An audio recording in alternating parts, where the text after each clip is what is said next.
नमस्कार जय जगन्नाथ शुभ सकाळ आज हूँ डिसेम्बर 31 तारिख बुधवार आज दिन अनेक गुरुत्वपूर्ण खबर आसी तेणु वीडियो को शेष पर्यंत देखा मोर आपण को अनुरोध तेबे आसंतु आज दिन 20 बड़ खबर उपर नजर पकाइबा वीडियो भल लगिले आपण भल पाइबा स्वरूप गोटे गोटे लाइक निश्चित करदेवे एतिसह आपण चैनल नुआ थिले सब्सक्राइब करदेवे आज प्रथम खबर पुटिन को बासभवन उपर आक्रमण चिंता प्रकाश कले मोदी रूस राष्ट्रपति व्लादिमीर पुटिन को बासभवन उपर यूक्रेनीय ड्रोन आक्रमण को नहीं गभीर चिंता प्रकाश करिसेंती प्रधानमंत्री नरेंद्र मोदी सोशल मीडिया रे एक पोस्ट करी से कहिसेंती रूस राष्ट्रपति बासभवन को टार्गेट कराजिबार रिपोर्ट रे आमे गभीर चिंतित शत्रुता शेष करिबा एवं शांति हासिल करिबार सर्वोत्तम पथ हेउची चालुतिबा कूटनीतिक प्रयास आमे समस्त संपृक्त पक्षों को ए प्रयास उपरे ध्यान देबाको एवं सेमानकु दुर्बल करि पारुथिबा जे कोनोसी कार्यरु दूरे रहिबाको अनुरोध करूछु एई घटना रे अमेरिका राष्ट्रपति ट्रम्प मध्य क्षुब्ध बोली जणाइछंती से कहिछंती रूसिया यूक्रेन शांति प्रतिष्ठा रे बाधा सृष्टि करिवो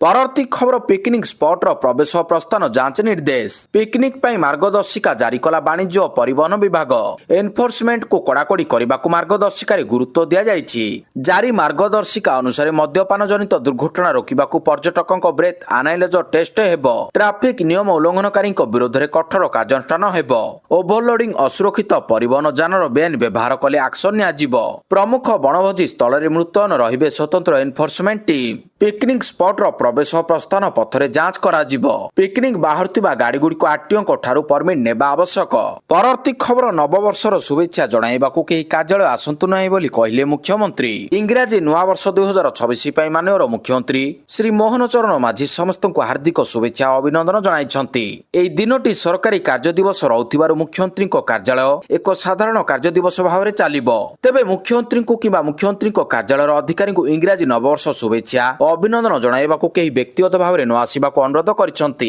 एही दिन सरकारी कार्य दिवस रहउथिबारु समस्त राज्य सरकारी कार्यालय रे नियमित कार्य जारी रहिबो सरकारी कार्यालय को कौनसी प्रकार इंग्राजी नवा वर्ष पालन स्थली न करिबा पई परामर्श दिया जायछि परवर्ती खबर जनवरी 4 रे पथ उत्सव भुवनेश्वर जनवरी 4 रे चलित सीजन प्रथम पथ उत्सव जनपथर मास्टर कैंटीन और राम मंदिर मध्य उत्सव पालन हेबो सकाळ 6 पथ उत्सव आरंभ नहीं बीएमसी पक्षरु सूचना मिली पथ उत्सव भुवनेश्वर म्युनिसिपल कॉर्पोरेशन बीएमसी द्वारा आयोजित एक सांस्कृतिक और मनोरंजनकारी स्ट्रीट फेस्टिवल परवर्ती खबर पिकनिक स्पॉट रे प्रदूषण कले हेबा एक्शन बनभोजी करुथिले होई जांतु सावधान प्रदूषण कले हेबा एक्शन बनभोजी उपरे पॉल्यूशन कंट्रोल बोर्ड नजर रखिथिबा सूचना दैछंती जंगल और परिवेश मंत्री गणेश राम सिंह खुंटिया भुवनेश्वर रे प्रदूषणर मात्रा डेंजर लेवल उपर रहितिबा चिंताजनक समस्ते एथिपई सतर्क रहिबा आवश्यक बनभोजी नारे प्रदूषण कले कार्यानुष्ठान हेबो बोली मंत्री कहिसंती इको टूरिज्म स्थान रे नजर रखिछि पॉल्यूशन कंट्रोल बोर्ड ओडिसा रे प्रदूषण बढ़ुछि अनुगुल बालेश्वर तालचेर भुवनेश्वर रे एक्वई अधिक रहुछि भुवनेश्वर अवस्था विपत्तिजनक परवर्ती खबर संपत्ति रखी टीवी रे न बाहरंतु कहिले मुख्यमंत्री नियुक्ति मेला मुख्यमंत्री उठाइले दुर्नीति प्रसंग नुआ नियुक्ति पत्र बांटिबा बेले परामर्श देले सबुदिन टीवी रे सरकारी कर्मचारी टंका सुना महजूद करबा देखुचंती आमर जने कर्मचारी घर 75 लाख टंका मिलिबा देखिचंती जो माने नुआ चाकरी पाउछंती संपत्ति रखी टीवी रे न बाहरंतु परवर्ती खबर जनवरी 5 जाए खटुसिया मंदिर रे वीआईपी दर्शन बंद राजस्थान रो सिक्कर जिलार खटुसिया मंदिर रे जनवरी 5 जाए वीआईपी दर्शन को स्थगित रखा जायछि प्रशासन पुलिस एवं श्याम मंदिर कमिटी सुगम एवं निरापद दर्शन को सुनिश्चित करिबा पई भिड़ परिचालना सुरक्षा एवं श्रृंखला पई व्यापक व्यवस्था करिसंती समस्त भक्तों को एवं साधारण भक्तों परि निर्दिष्ट धाड़ी रे ठिया हेबाकू पड़िबो बाबा श्यामको जन्मस्थान खटुधाम रे 5 दिनिया नववर्ष मेला आरंभ होईछि एवं जनवरी 2 तारिख जाए चलिबो एने जनवरी 5 जाए दर्शन बंद रहिछि समस्त भक्त समान दर्शन पाइबे यह केवल भिड़ नियंत्रण को सहज करिबो नाही बरं जे कोनोसी प्रकारर भेदभाव को मध्य रोकिबो परवर्ती खबर 2026 रे बेंगल रे बीजेपी सरकार बेंगल निर्वाचन पूर्व कोलकाता रे गृहमंत्री अमित शाह रण हुंकार गृहमंत्री अमित शाह कहते 2026 रे बेंगल रे बीजेपी सरकार निश्चित 2024 रे ओडिशा और आंध्र रे प्रथम करी सरकार गठन करिछु ओडिशा आंध्र जितरु एबे पश्चिमबंग टार्गेट 2026 रे 2/3 संख्या गरिष्ठता सह बेंगल रे सरकार गठन करिबो अनुप्रवेशकारी प्रसंग रे मुख्यमंत्री ममता बनर्जी को धोइले ममता सरकार को टार्गेट करी से कहते पश्चिमबंग रो दुर्नीति हटाइबो बेंगल एक गरीब राज्य मात्र मंत्री को घर मिलुछि 27 कोटी ମମତା ମନ୍ତ୍ରିମଣ୍ଡଳର କେଉଁ ସଦସ୍ୟ ଦୁର୍ନୀତି ପାଇଁ ଜେଲ୍ ଯାଇଛନ୍ତି ପଚାରିଛନ୍ତି। ପରବର୍ତ୍ତୀ ଖବର ଖାଲିଦା ଜିଆଙ୍କ ବିୟୋଗରେ ପ୍ରଧାନମନ୍ତ୍ରୀଙ୍କ ଶୋକ। ପ୍ରଧାନମନ୍ତ୍ରୀ ନରେନ୍ଦ୍ର ମୋଦି ମଙ୍ଗଳବାର ପୂର୍ବତନ ବାଂଲାଦେଶୀ ପ୍ରଧାନମନ୍ତ୍ରୀ ଏବଂ ବିଏନପି ଅଧ୍ୟକ୍ଷା ବେଗମ ଖାଲିଦା ଜିଆଙ୍କ ମୃତ୍ୟୁରେ ଶୋକ ପ୍ରକାଶ କରିଛନ୍ତି। ସେ 2015ରେ ତାଙ୍କ ସହିତ ହୋଇଥିବା ସାକ୍ଷାତକୁ ମନେ ପକାଇଛନ୍ତି ଏବଂ ଆଶା କରିଛନ୍ତି ଯେ ତାଙ୍କର ଦୃଷ୍ଟିକୋଣ ଏବଂ ଐତିହ୍ୟ ଭାରତ ବାଂଲାଦେଶ ସମ୍ପର୍କକୁ ମାର୍ଗଦର୍ଶନ କରିଚାଲିବ। ପ୍ରଧାନମନ୍ତ୍ରୀ ମୋଦି ଏକ୍ସରେ ଲେଖିଛନ୍ତି, ଢାକାର ପୂର୍ବତନ ପ୍ରଧାନମନ୍ତ୍ରୀ ଏବଂ ବିଏନପି ଅଧ୍ୟକ୍ଷା ବେଗମ ଖାଲିଦା ଜିଆଙ୍କ ଦେହାନ୍ତ ବିଷୟରେ ଜାଣି ଗଭୀର ଦୁଃଖ ଅନୁଭବ କରୁଛି। ପରବର୍ତ୍ତୀ ଖବର ଶ୍ରୀମନ୍ଦିରରେ ନୂଆବର୍ଷ ପାଇଁ ନୀତି ନିର୍ଘଣ୍ଟ। ଆଜି ରାତି 11ରେ ପହୁଡ଼ 2ଟାରେ ଦ୍ୱାର ଫିଟିବ। ନୂଆବର୍ଷ ପାଇଁ ଶ୍ରୀ ଜଗନ୍ନାଥଙ୍କର ସ୍ୱତନ୍ତ୍ର ନୀତିକାନ୍ତି। ଆଜି ରାତି 11ଟାରେ ହେବ ଶ୍ରୀଜୀଉଙ୍କର ପହୁଡ଼ ନୀତି। ପରେ ପୁଣି ରାତ୍ର 2ଟାରେ ହେବ ଦ୍ୱାର ଫିଟା ନୀତି। ଛତିଶା ନିଯୋଗ ନୀତି ସବ୍ କମିଟି ଅନୁମୋଦିତ ନୀତି ଅନୁସାରେ ଏହି ନିଷ୍ପତ୍ତି ହୋଇଛି। ସଅଳ ନୀତିକାନ୍ତି ହୋଇ ସଅଳ ପହୁଡ଼ ଓ ଦ୍ୱାର ଫିଟା ନୀତି ହେବ। ତେବେ 1 ଜାନୁଆରୀରେ ବାହାର କାଠରୁ ଦର୍ଶନ କରିବେ ଶ୍ରଦ୍ଧାଳୁ। ଏନେଇ ଶ୍ରୀମନ୍ଦିର ମୁଖ୍ୟ ପ୍ରଶାସକ ଅରବିନ୍ଦ ପାଢ଼ୀ ସୂଚନା ଦେଇଛନ୍ତି। ପରବର୍ତ୍ତୀ ଖବର କିନ୍ନରଙ୍କ ପାଇଁ ସ୍ୱୀକୃତି। କିନ୍ନରମାନଙ୍କ ପାଇଁ ସାମାନ୍ୟ ନ୍ୟାୟ ସୁନିଶ୍ଚିତ କରିବାକୁ ସରକାରଙ୍କ ପକ୍ଷରୁ ଯୋଜନା ସ୍ୱୀକୃତି ଆରମ୍ଭ ହୋଇଛି। ସ୍ୱୀକୃତିର ମୁଖ୍ୟ ଉଦ୍ଦେଶ୍ୟ ରାଜ୍ୟର କିନ୍ନରମାନଙ୍କୁ ସାମାଜିକ ନ୍ୟାୟ ପ୍ରଦାନ, ସ୍ୱାବଲମ୍ବୀ କରିବା ଏବଂ ସଶକ୍ତିକରଣ ସୁନିଶ୍ଚିତ କରିବା ପାଇଁ ଏକ ଉତ୍ତମ ପରିବେଶ ସୃଷ୍ଟି କରିବ। ସେମାନଙ୍କୁ ସମାଜର ମୁଖ୍ୟଧାରାରେ ସାମିଲ କରିବା ଲାଗି କିନ୍ନରଙ୍କ ପିତାମାତାଙ୍କୁ ପ୍ରୋତ୍ସାହନ, ଶିକ୍ଷା କ୍ଷେତ୍ରରେ ମାଟ୍ରିକ ପୂର୍ବ ଶିକ୍ଷାବୃତ୍ତି ପ୍ରଦାନ, ଦକ୍ଷତା ବିକାଶ, ଉଦ୍ୟୋଗ ବିକାଶ ତାଲିମ, ନିଯୁକ୍ତି ପୂର୍ବ କୋଚିଂ, ଆତ୍ମନିଯୁକ୍ତି କିଟ୍ ଯୋଗାଣ, ଗୁରୁତ୍ୱପୂର୍ଣ୍ଣ ସ୍ୱାସ୍ଥ୍ୟ ସେବା ଓ ଗୋଷ୍ଠୀ ବୀମା ପ୍ରଦାନ, ଆଇନଗତ ସହାୟତା, ପରାମର୍ଶ ଆଦି ଯୋଗାଇ ଦିଆଯିବ। ଏସବୁ ସହାୟତା ପାଇବା ପାଇଁ ଆବେଦନକାରୀଙ୍କୁ ଜାତୀୟ କିନ୍ନର ପୋର୍ଟାଲରେ ପଞ୍ଜୀକୃତ କରିବାକୁ ପଡ଼ିବ। ସତ୍ୟପାଠ ଦାଖଲ 18 ବର୍ଷ ବୟସ ପର୍ଯ୍ୟନ୍ତ କିନ୍ନରଙ୍କ ପିତାମାତାଙ୍କୁ ସେମାନଙ୍କ ଲାଳନ ପାଳନ ପାଇଁ ମାସିକ 1500 ଟଙ୍କା ଆର୍ଥିକ ସହାୟତା ପ୍ରଦାନ କରାଯିବ। ଏଥିଲାଗି ପିତାମାତାଙ୍କୁ ପିଲାର ଲିଙ୍ଗ ସଂକ୍ରାନ୍ତ ଏକ କରିବାକୁ ହେବ। ପରବର୍ତ୍ତୀ ଖବର ହ୍ୟୁମାନ ମୃତ୍ୟୁ ମାମଲା ହାଇକୋର୍ଟଙ୍କ ଦ୍ୱାରସ୍ଥ ହେଲେ ଅର୍ପିତା ଚୌଧୁରୀ। ପୁରା ଘଟଣାରେ ଆଉ ଏକ ଟୁଇଷ୍ଟ। ହାଇକୋର୍ଟଙ୍କ ଦ୍ୱାରସ୍ଥ ହୋଇଛନ୍ତି କଣ୍ଠଶିଳ୍ପୀ ଅର୍ପିତା ଚୌଧୁରୀ। ସଙ୍ଗୀତ ନିର୍ଦ୍ଦେଶକ ସୋମେନ ଶତପଥୀଙ୍କ ସହ ଆଗୁଆ ଜାମିନ ଆବେଦନ କରିଛନ୍ତି ଅର୍ପିତା।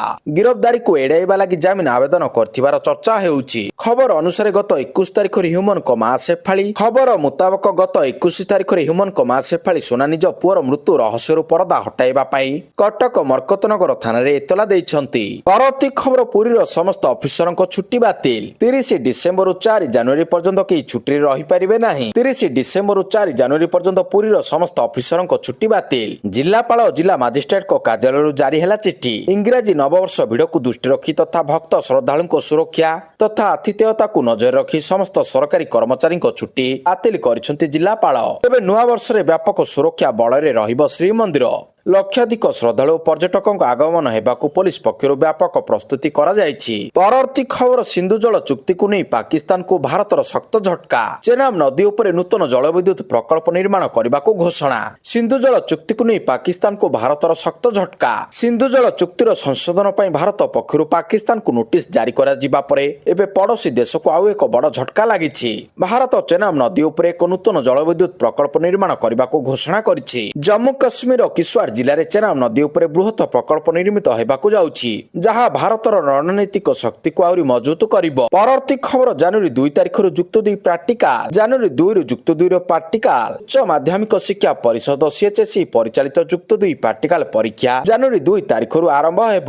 ଜାନୁଆରୀ 2 ତାରିଖରୁ ଆରମ୍ଭ ହେବ, 15 ତାରିଖ ଯାଏଁ ପରୀକ୍ଷା ହେବ। କଳା, ବିଜ୍ଞାନ, ବାଣିଜ୍ୟ ଓ ଧନ୍ଦାମୂଳକ ଶିକ୍ଷାର ବିଭିନ୍ନ ବିଷୟରେ ପ୍ରାକ୍ଟିକାଲ ପରୀକ୍ଷା ହେବ। ଏନେଇ CHSE ପକ୍ଷରୁ ବିଜ୍ଞପ୍ତି ପ୍ରକାଶ ପାଇଛି। ଆସନ୍ତା ଫେବୃଆରୀ 18 ମାର୍ଚ୍ଚ 25 ଯାଏଁ ଯୁକ୍ତ 2 ମୁଖ୍ୟ ପରୀକ୍ଷା ହେବ। CHSE ପ୍ରାକ୍ଟିକାଲ ପରୀକ୍ଷା ପାଇଁ ପ୍ରତି ଯୁକ୍ତ 2 କଲେଜରେ ବାହ୍ୟ ପରୀକ୍ଷକ ନିଯୁକ୍ତି ଦେବାକୁ ନିର୍ଦ୍ଦେଶ ଦେଇଛି। ପରବର୍ତ୍ତୀ ଖବର ରାଜ୍ୟରେ ଧାନ କିଣାରେ ଅବ୍ୟବସ୍ଥା ନେଇ ରାଜ୍ୟ ସରକାରଙ୍କ ଉପରେ ବର୍ଷିଲା ବିଜେଡି। ରାଜ୍ୟର 13ଟି ଜିଲ୍ଲାରେ ଧାନ କିଣା ଆରମ୍ଭ ହୋଇଥିବା ବେଳେ ଧାନ କିଣା ବ୍ୟବସ୍ଥା ଚଳିତ ବର୍ଷ ସମ୍ପୂର୍ଣ୍ଣ ଭୁଷୁଡ଼ି ପଡ଼ିଛି ବୋଲି ବିଜୁ ଜନତା ଦଳ ଅଭିଯୋଗ କରିଛି। ଧାନ ପ୍ରତି କ୍ୱିଣ୍ଟାଲ 800 ଟଙ୍କା ଇନପୁଟ ସବସିଡି ପ୍ରଦାନ କରୁଛନ୍ତି ବୋଲି ବାହାବାହା ନେଉଥିବା ରାଜ୍ୟ ବିଜେପି ସରକାର ବାସ୍ତବରେ ରାଜ୍ୟର ଧାନ କିଣାକୁ ଦେଖିଲେ ଏହା ଚାଷୀ କୂଳଙ୍କ ପ୍ରତି ଧୋକା ଓ ପ୍ରତାରଣାର ପରିଣତ ବୋଲି ବିଜେଡି କହିଛି। ଶଙ୍ଖ ଭବନଠାରେ ଆୟୋଜିତ ସାମ୍ବାଦିକ ସମ୍ମିଳନୀରେ ବିରୋଧୀ ଦଳ ଉପନେତା ବିଧାୟକ ତଥା କୃଷକ ସେଲର ଆବାହକ ଶ୍ରୀ ପ୍ରସନ୍ନ ଆଚାର୍ଯ୍ୟ ଓ ଦଳର ଉପସଭାପତି ଶ୍ରୀ ସଞ୍ଜୟ କୁମାର ଦାସବର୍ମା ରାଜ୍ୟ ଚାଷୀ କୂଳଙ୍କୁ ରାଜ୍ୟ ସରକାର ହତାଶ କରିଛନ୍ତି ବୋଲି ଅଭିଯୋଗ କରିଛନ୍ତି। ବିଜେଡି ଚାଷୀ କୂଳଙ୍କ ସ୍ୱାର୍ଥ ରକ୍ଷା ପାଇଁ ଲଢ଼େଇ ଜାରି ରଖିବ ବୋଲି କହିଛନ୍ତି। ପରବର୍ତ୍ତୀ ଖବର ମୋହନ ସରକାର ଗାଡ଼ି ମାଲିକଙ୍କ ଠାରୁ ଜିଜିଆ କର ଆଦାୟ କରୁଛନ୍ତି ଯୁବ କଂଗ୍ରେସ। ପ୍ରଦେଶ କଂଗ୍ରେସ କାର୍ଯ୍ୟାଳୟରେ ଏକ ସାମ୍ବାଦିକ ସମ୍ମିଳନୀରେ ପ୍ରଦେଶ ଯୁବ କଂଗ୍ରେସ ସଭାପତି ଶ୍ରୀ ରଞ୍ଜିତ ପାତ୍ର କହିଛନ୍ତି, ମୋହନ ସରକାର ଗାଡ଼ି ମାଲିକଙ୍କ ଠାରୁ ଜିଜିଆ କର ଆଦାୟ କରୁଛନ୍ତି। 1,13,00,000 ବିଜୁଳି ଉପଭୋକ୍ତାଙ୍କ ଠାରୁ ଟାଟା ପାୱାର କମ୍ପାନୀକୁ ଲଗାଇ ରକ୍ତ ଶୋଷଣ କଲା ଭଳି ବିଜୁଳି ବିଲ୍ ଦେୟ ଆଦାୟ କରୁଛନ୍ତି। ସେତିକିରେ ତାଙ୍କର ନୃଶଂସତା ସୀମିତ ହୋଇଯାଇ ନାହିଁ। ଏବେ ପ୍ରଦୂଷଣ ସାର୍ଟିଫିକେଟ ନାମରେ 2 ଚକିଆ 4 ଚକିଆ ଏବଂ ସମସ୍ତ ଯାନର ମାଲିକଙ୍କ ଠାରୁ ମଶା ଭଳି ରକ୍ତ ଶୋଷଣ କରୁଛନ୍ତି। ପ୍ରଦୂଷଣ ସାର୍ଟିଫିକେଟ ନାମରେ ବିଭିନ୍ନ ଗାଡ଼ି ଉପରେ ଥିବା ମାତ୍ରାଧିକ ଫାଇନ୍ ଦେବାକୁ ବାଧ୍ୟ କରାଯାଉଛି ବୋଲି କଂଗ୍ରେସ ଦାବି କରିଛି। ପରବର୍ତ୍ତୀ ଖବର ଶ୍ରୀମନ୍ଦିର ଜମି ବନ୍ଦୋବସ୍ତ ନୀତି ଓ ପରିଚାଳନା ଆଇନ ସଂଶୋଧନ ନେଇ ଆଲୋଚନା। ମହାପ୍ରଭୁ ଶ୍ରୀ ଜଗନ୍ନାଥଙ୍କ ନାମରେ ଥିବା ହଜାର ହଜାର ଏକର ଜମି ରାଜ୍ୟ ତଥା ରାଜ୍ୟ ବାହାରେ ବିଭିନ୍ନ ସ୍ଥାନରେ ଅବ୍ୟବସ୍ଥିତ ଢଙ୍ଗରେ ପଡ଼ି ରହିଛି। ସଠିକ ପରିଚାଳନା ଅଭାବରୁ ଅନେକ ଜମି ଜବରଦଖଲରେ ରହିଛି। ଫଳରେ ଏଥିରୁ ଶ୍ରୀମନ୍ଦିରର କିଛି ଆଦାୟ ହେଉନାହିଁ। ଅନେକ ସ୍ଥଳରେ ଗରିବ ତଥା ଭୂମିହୀନ ସେବାୟତମାନେ ଦୀର୍ଘ ବର୍ଷ ବର୍ଷ ହେବ ଏହି ଜମିରେ ବସବାସ କରୁଥିଲେ ମଧ୍ୟ ଏହି ଜମି ଉପରେ କୌଣସି ଅଧିକାର ସାବ୍ୟସ୍ତ କରିପାରୁନାହାନ୍ତି। ଏହିସବୁ ସମସ୍ୟାର ସମାଧାନ ନେଇ ଆସିଥିବା ପ୍ରସ୍ତାବ ଉପରେ ଆଇନ ଓ ପୂର୍ତ୍ତ ବିଭାଗର ମନ୍ତ୍ରୀ ଶ୍ରୀ ପୃଥ୍ୱୀରାଜ ହରିଚନ୍ଦନଙ୍କ ଅଧ୍ୟକ୍ଷତାରେ ଶ୍ରୀମନ୍ଦିର ଜମି ବନ୍ଦୋବସ୍ତ ନୀତିରେ ସଂଶୋଧନ କରିବା ପାଇଁ ଏକ ସମୀକ୍ଷା ବୈଠକ ଅନୁଷ୍ଠିତ ହୋଇଯାଇଛି। ଲୋକସେବା ଭବନସ୍ଥିତ ଆଇନ ବିଭାଗ ସମ୍ମିଳନୀ କକ୍ଷରେ ଅନୁଷ୍ଠିତ ଏହି ବୈଠକରେ ଶ୍ରୀ ଜଗନ୍ନାଥଙ୍କ ନାମରେ ଥିବା ଜମି ସଠିକ ବନ୍ଦୋବସ୍ତ ଦୀର୍ଘଦିନ ହେବ ସ୍ଥାୟୀ ଭାବରେ ବସବାସ କରୁଥିବା ଦଇତାପତି ନିଯୋଗ ସେବାୟତ ମଠଗୁଡ଼ିକୁ ଜମି ପ୍ରଦାନ ନେଇଥିବା ନୀତିରେ ସଂଶୋଧନ କରାଯିବା ଉପରେ ଆଲୋଚନା ହୋଇଛି। ପରବର୍ତ୍ତୀ ଖବର ଆହୁରି ବଢିବ ଶୀତ। ନୂତନ ବର୍ଷରେ ସାରା ଓଡ଼ିଶାରେ ଶୀତର ଲହରୀ ତୀବ୍ର ହେବାକୁ ଯାଉଛି। ଭାରତୀୟ ପାଣିପାଗ ବିଭାଗ IMD ଜାନୁଆରୀ 1 ପାଇଁ ଏକ ୟେଲୋ ୱାର୍ଣ୍ଣିଂ ଜାରି କରିଛି। ରାଜ୍ୟର ବିଭିନ୍ନ ସ୍ଥାନରେ ଘନ କୁହୁଡ଼ି ହେବାର ପୂର୍ବାନୁମାନ କରିଛି। ଘନ କୁହୁଡ଼ି ସମ୍ଭାବନା ପାଇଁ 10ଟି ଜିଲ୍ଲା ପାଇଁ ସତର୍କତା ଜାରି କରାଯାଇଛି। ଅନ୍ୟପଟେ 15ଟି ସହର ତାପମାତ୍ରା 10 ଡିଗ୍ରୀ ତଳକୁ ଖସି ଯାଇଛି। ପରବର୍ତ୍ତୀ ଖବର ବିମାନ ବନ୍ଦରରୁ 4 କୋଟି ଟଙ୍କାର ଗଞ୍ଜେଇ ଜବତ। ବିଜୁ ପଟ୍ଟନାୟକ ବିମାନ ବନ୍ଦରରେ 4 କୋଟି ଟଙ୍କାର ଗଞ୍ଜେଇ ଜବତ।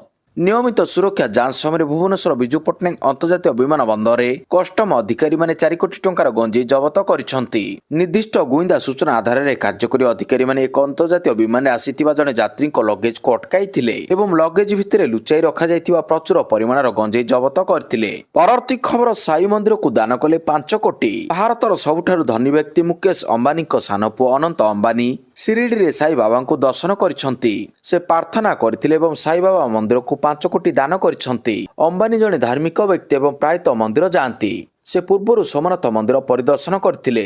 ଅନନ୍ତ ଅମ୍ବାନୀ ଶିରିଡି ସାଇବାବା ମନ୍ଦିରକୁ ଯାଇ 5 କୋଟି ଦାନ କରିଛନ୍ତି। ସେ ସାଇ ମନ୍ଦିର ଟ୍ରଷ୍ଟର CEO ଗୋରଖ ଗାଦିଲକରଙ୍କୁ ଏକ ଡିମାଣ୍ଡ ଡ୍ରାଫ୍ଟ ପ୍ରଦାନ କରିଛନ୍ତି। ପରବର୍ତ୍ତୀ ଖବର ଶାହାଙ୍କ ମନ୍ତବ୍ୟରେ ମମତାଙ୍କ କଡ଼ା ଜବାବ।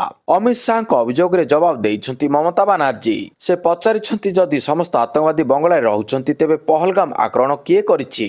ଦିଲ୍ଲୀରେ ବିସ୍ଫୋରଣ କିଏ କରିଥିଲା? ସରକାର କ'ଣ ପହଲଗାମ ଆକ୍ରମଣର ଆୟୋଜନ କରିଥିଲା? ଗୃହମନ୍ତ୍ରୀ ଅମିତ ଶାହା ବର୍ତ୍ତମାନ ବଙ୍ଗଳା ଗସ୍ତରେ ଅଛନ୍ତି। ସେ ମମତା ବାନାର୍ଜୀ ସରକାର ଉପରେ ଅନୁପ୍ରବେଶକାରୀ ଏବଂ ଦୁର୍ନୀତିକୁ ଆଶ୍ରୟ ଦେଉଥିବା ଅଭିଯୋଗ ଆଣିଛନ୍ତି। ମମତା ବାନାର୍ଜୀ କହିଛନ୍ତି, ଶଙ୍କୁନିଙ୍କ ଶିଷ୍ୟ ଦୁଃଶାସନ ସୂଚନା ସଂଗ୍ରହ କରିବାକୁ ବଙ୍ଗଳା ଆସିଛି। ଯେତେବେଳେ ନିର୍ବାଚନ ହୁଏ ଦୁର୍ଯ୍ୟୋଧନ ଏବଂ ଦୁଃଶାସନ ଦେଖାଯାଆନ୍ତି। ମୋଦି ଏବଂ ଶାହାଙ୍କୁ ଇଙ୍ଗିତ କରିବା ପାଇଁ ମମତା ବାନାର୍ଜୀ ଏହି ଶବ୍ଦଗୁଡ଼ିକ ବ୍ୟବହାର କରିଥିବା ଜଣାଯାଇଛି। ପରବର୍ତ୍ତୀ ଖବର ଉତ୍ତର ପୂର୍ବକୁ ଅସ୍ଥିର କରିବାର ବଡ଼ ଷଡ଼ଯନ୍ତ୍ର ପଣ୍ଡ। କୁଖ୍ୟାତ JMBର 11 ଆତଙ୍କବାଦୀ ଗିରଫ। ଆସାମରେ କୁଖ୍ୟାତ ଆତଙ୍କବାଦୀ ସଂଗଠନ ଜମାତ ଉଲ୍ ମୁଦାହିନ ବାଂଲାଦେଶ JMB ସହିତ ଜଡ଼ିତ 11 ଜଣ ଆତଙ୍କବାଦୀଙ୍କୁ ଗିରଫ କରାଯାଇଛି। ଆସାମର 4ଟି ଭିନ୍ନ ଭିନ୍ନ ଜିଲ୍ଲା ବରପେଟା, ବକ୍ସା, ଚିରଙ୍ଗ ଏବଂ ଦ୍ୱାରାଙ୍ଗରୁ ଏହି ଗିରଫଦାରୀ କରାଯାଇଛି। ରିପୋର୍ଟ ମୁତାବକ ଆତଙ୍କବାଦୀମାନେ ପୂର୍ବ ଆକାଶ ନାମକ ଏକ ଡିଜିଟାଲ ପ୍ଲାଟଫର୍ମ ବ୍ୟବହାର କରୁଥିଲେ। ଏହି ପ୍ଲାଟଫର୍ମ ମାଧ୍ୟମରେ ନୂତନ ସଦସ୍ୟମାନଙ୍କୁ ନିଯୁକ୍ତି ଦିଆଯାଇଥିଲା। ପରବର୍ତ୍ତୀ ଖବର 11 ବିଭାଗରେ 1543 ଜଣଙ୍କୁ ନିଯୁକ୍ତି। ମୁଖ୍ୟମନ୍ତ୍ରୀ ମୋହନ ଚରଣ ମାଝୀ ମଙ୍ଗଳବାର 11 ବିଭାଗରେ 1543 ଜଣଙ୍କୁ ନିଯୁକ୍ତି ପତ୍ର ପ୍ରଦାନ କରିଛନ୍ତି। ଏହା ସହିତ ସେ ସଫଳତା ହାସଲ କରିଥିବା ସହମତ ଯୁବବର୍ଗଙ୍କୁ ଅଭିନନ୍ଦନ ଜଣାଇଛନ୍ତି।